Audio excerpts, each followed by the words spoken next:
I will never forget the day I found out my wife Emma was cheating on me. It was a summer evening. I had just returned home from a long day at work, expecting to spend a quiet evening with my family. We had been together for 10 years. We had a cozy house in the suburbs, and I considered our life quite happy and stable. I was sitting in the kitchen sipping a cup of tea when I received a text message from our neighbor, Tom. At first I thought it was some kind of mistake or a joke, but the message was too serious. "Mark, I need to talk to you. It's important." My heart started pounding. Tom never bothered me without a reason. I went outside where I met Tom. He looked worried and clearly didn't know how to start the conversation. After a few minutes of awkward silence, he finally spoke. "Mark, I don't know how to say this, but I saw Emma tonight. She was with another man. They were kissing right under your windows." I felt like the ground had fallen out from under me. The words echoed in my head, and I couldn't believe my ears. "Are you sure?" I asked, hoping there was some mistake. "Yes, Mark, I saw it with my own eyes. I thought you should know." With every word Tom said, my confidence in our marriage was eroding. I thanked him and went back home, feeling broken. It's hard to describe what I felt at that moment. It was a mixture of anger, pain, and complete bewilderment. I decided that I needed to see it with my own eyes to confirm the truth of Tom's words. I went to the window and looked out. My heart sank when I saw Emma and a strange man standing outside our house. They were so absorbed in each other that they didn't notice me. The light from the street lamp illuminated their figures, and I saw them hugging and kissing as if no one else existed. That moment is forever etched in my memory. I stood by the window, unable to look away, while my soul screamed in pain. It felt like the whole world had collapsed at that moment. Emma, the woman I loved and trusted, had betrayed me in the worst way. I didn't know what to do. I felt cornered without the strength or will to fight. I couldn't sleep that night. 1,000 thoughts were spinning in my head, but none of them brought me relief. I knew that our lives would never be the same. The next morning, I decided to talk to Emma. I was waiting for her in the kitchen when she came home. Her face was calm, as if nothing had happened. But I knew the truth. When she saw me, her expression changed. She realized that I knew everything. "Mark, it's not what you think," she began, but I interrupted her. "Not what I think. I saw you last night. How could you?" I asked, trying to contain my anger. Emma sighed and hung her head. I'm confused. Everything has become so complicated. I don't know what's happening to me." Her words sounded empty and unconvincing. I knew that this was not an explanation, but an attempt to avoid responsibility. In that moment, I realized that our marriage was on the verge of collapse and hard times lay ahead. The next morning, despite the sleepless night, I knew that I had to talk to Emma. It was inevitable. I gathered all my strength and determination to understand what had happened and why. When she entered the kitchen, concern flickered in her eyes. She knew that the conversation was inevitable. "Emma, we need to talk," I said, trying to keep my voice level, although everything was boiling inside. She sat down opposite me, avoiding my eyes, nervously twisting the ring on her finger. I began with a simple question. "Why?" Emma sighed, her shoulders slumping. "Mark, it's not that easy to explain. I wasn't happy. We grew apart." Her words cut me to the quick, but I tried to remain calm. "Unhappy? Is that your excuse for cheating? Why didn't you tell me? Why didn't you try to talk?" She shook her head, tears glistening in her eyes. "I tried, Mark, but you were always busy with work. You were so focused on your own business that you didn't notice how I was feeling." The words hit home. I did work hard, trying to provide for our family, but was that my fault? And you decided that cheating was the answer? Instead of trying to save our marriage, you just betrayed me? Emma buried her face in her hands and cried. "I know I made a mistake. I didn't expect it to go this far. It started out as something harmless, but then I got confused." I felt the anger rising inside me. "Confused? You realize this has destroyed our family? So what now? You want me to just forget about it and we can continue like nothing happened?" Emma looked up, her face wet with tears. "I don't know what to do, Mark. I know I messed everything up, but I still love you." Her confession sounded sincere, but I didn't know if I could believe her. My trust had been shattered. "Love me? If you really love me, you wouldn't have done this. You chose to betray me and our future." Emma sighed and wiped away her tears. "I'm ready. I'll do everything I can to fix this. Please, give me a chance." I looked at her, torn between conflicting feelings. On the one hand, I still loved her, but on the other, her betrayal was too painful. "I don't know if I can forgive you, Emma. We need time to figure this out. But now, I just can't look at you." I stood up and left the kitchen, leaving her in tears. I knew that we had a long and difficult road ahead of us, but one thing was clear. Our lives would never be the same again. A few days passed after that conversation. I left home and temporarily stayed with a friend to think about everything that had happened. Emma and I had barely communicated, which only added to the tension. I felt devastated and betrayed, but I also knew that we had to move on somehow, whether together or apart. Eventually, I decided that we needed professional intervention to sort out our feelings and see if there was a chance for recovery. I suggested that Emma go to couples therapy, and she agreed. It was our last hope. The first session was difficult. Our therapist, Dr. Carter, was understanding and professional, but she asked questions that brought out all our hidden hurts and pains. We began by discussing how each of us had been feeling in recent months. "Emma, what made you feel the need to seek solace elsewhere?" Dr. Carter asked.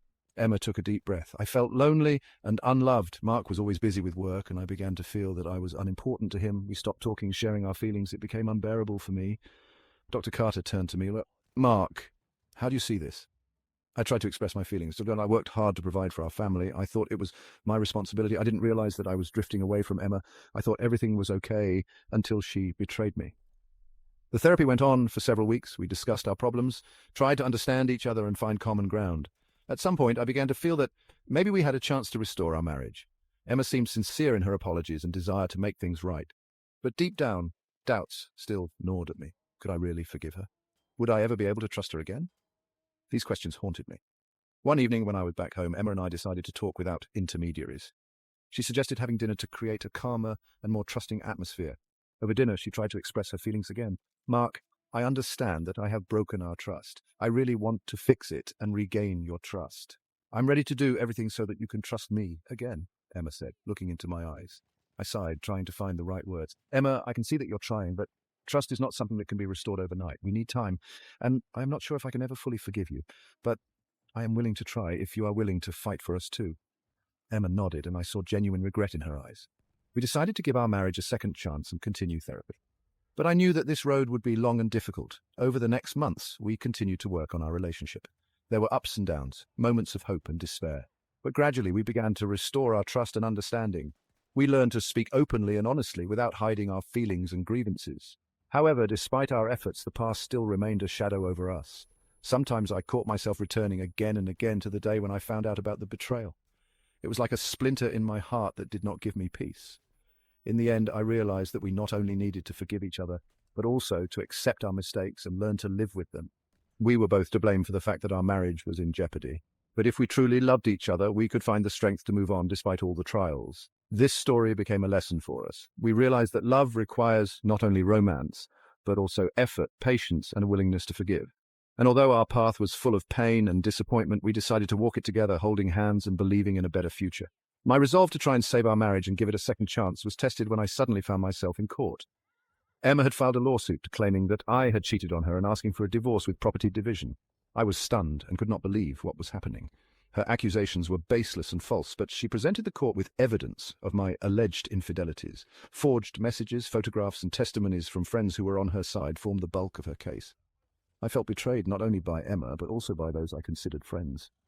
Neighbors who had previously sympathized with me now became witnesses against me, and they had seen me leaving the house at night, but they did not know that I was simply going to a friend's house to think and calm down. Emma presented this as evidence of my meetings with mistresses. The trial lasted for several months, and it was one of the most painful periods of my life. I felt completely helpless as I watched Emma and her lawyers systematically destroy my reputation and try to rob me of everything I had ever earned. The court case did not go in my favor. Emma won 50% of our assets, including the house and a significant portion of my savings. I felt devastated and betrayed, as everything I had ever built seemed to disappear in an instant.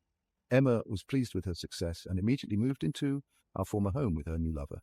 She enjoyed the luxurious life she had always dreamed of, and it seemed like she had won. But soon her happiness began to crumble. The lover she left me with was not as devoted as she had hoped. He began spending her money on his whims and quickly left her when the money ran out.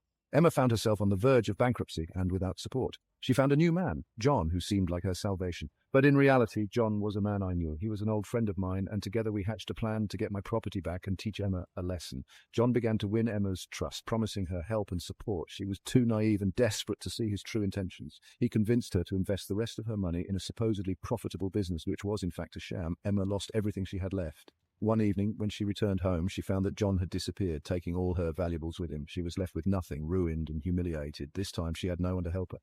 I watched all this from the sidelines. My pain and disappointment did not disappear, but I felt some satisfaction knowing that justice had been served. In the end, I was able to get some of my assets back and start a new life, free from the burden of the past. Emma, who realized her mistakes too late, was left alone.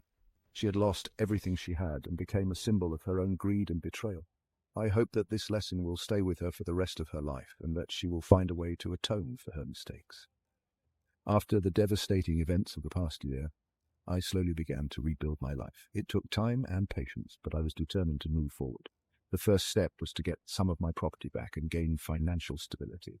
With the help of lawyers and my friends, I was able to challenge some of the court decisions and get some of my assets back. It was a long and difficult process, but every small victory gave me hope for the future. My friends and family were a huge support to me. They helped me through difficult times, encouraged me, and inspired me.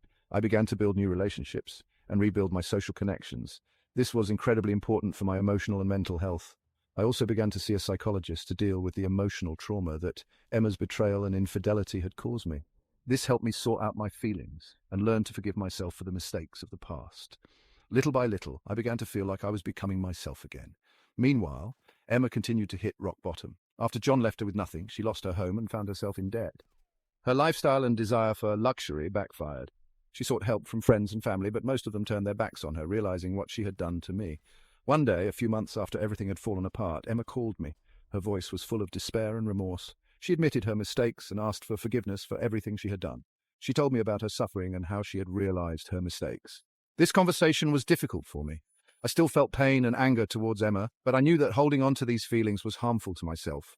Forgiveness does not mean forgetting, but it allows you to release the burden of the past. In the end, I decided to forgive Emma.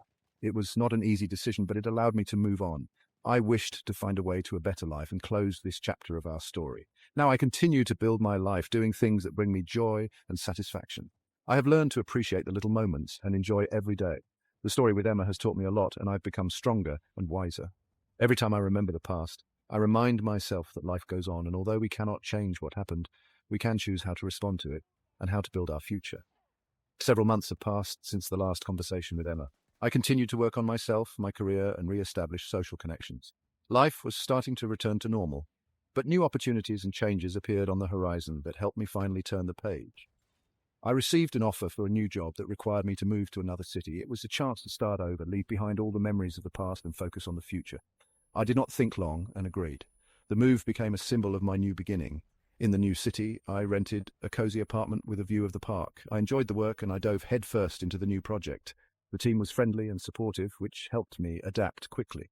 One of the main aspects of my new life was participating in volunteer programs. I began helping in homeless shelters and working with organizations that support children from disadvantaged families.